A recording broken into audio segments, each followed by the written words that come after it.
தோல்வி பயத்தால் முதலமைச்சர் ஸ்டாலின் வாக்காளர் பட்டியல் சிறப்பு தீவிர திருத்தத்தை எதிர்க்கிறார் என பாஜக மாநில தலைவர் நயினார் நாகேந்திரன் விமர்சித்துள்ளார். மதுரையில் செய்தியாளர்களுக்கு பேட்டியளித்த அவர், தமிழக முதலமைச்சர் ஸ்டாலின் மற்றும் காங்கிரஸ் கட்சியை சேர்ந்தவர்கள்தான் வாக்காளர் பட்டியல் சிறப்பு தீவிர திருத்தத்திற்கு எதிர்ப்பு தெரிவித்து வருகிறார்கள் என கூறினார்.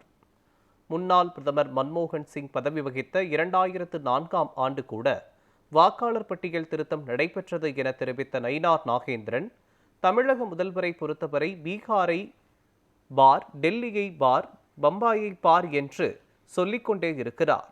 ஆனால் தமிழகத்தை அவர் பார்ப்பதே இல்லை என சாடினார். நம்ம முதலமைச்சருக்கு ஒரு பயம், இப்போ தேர்தல் வந்துருக்கனால ஒரு தோல்வி பயம் இன்னைக்கு வந்துருக்கு.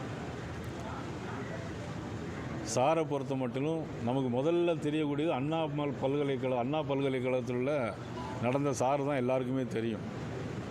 அது எல்லாமே உங்களுக்கு தெரியும். அந்த இரவு நேரத்தில் ஒரு பெண்ணை கூட்டிகிட்டு போய் அவங்க சார் பேசுகிறாங்கன்னு சொன்னாங்க.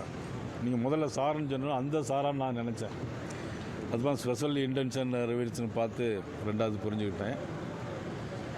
இதில் பார்த்தீங்கன்னா 2017 ஆர்கே நகர் சட்டமன்ற தேர்தல் இடைத்தேர்தல் நடந்துச்சு.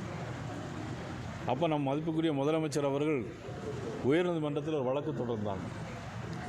அதிகமாக வாக்காளர்கள் இருக்காங்க அப்படின்னு.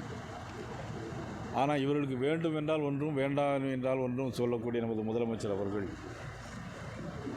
தமிழகத்தில் இன்றைக்கி தோல்வி பயத்தில் இருந்து கொண்டிருக்கிறார்கள்.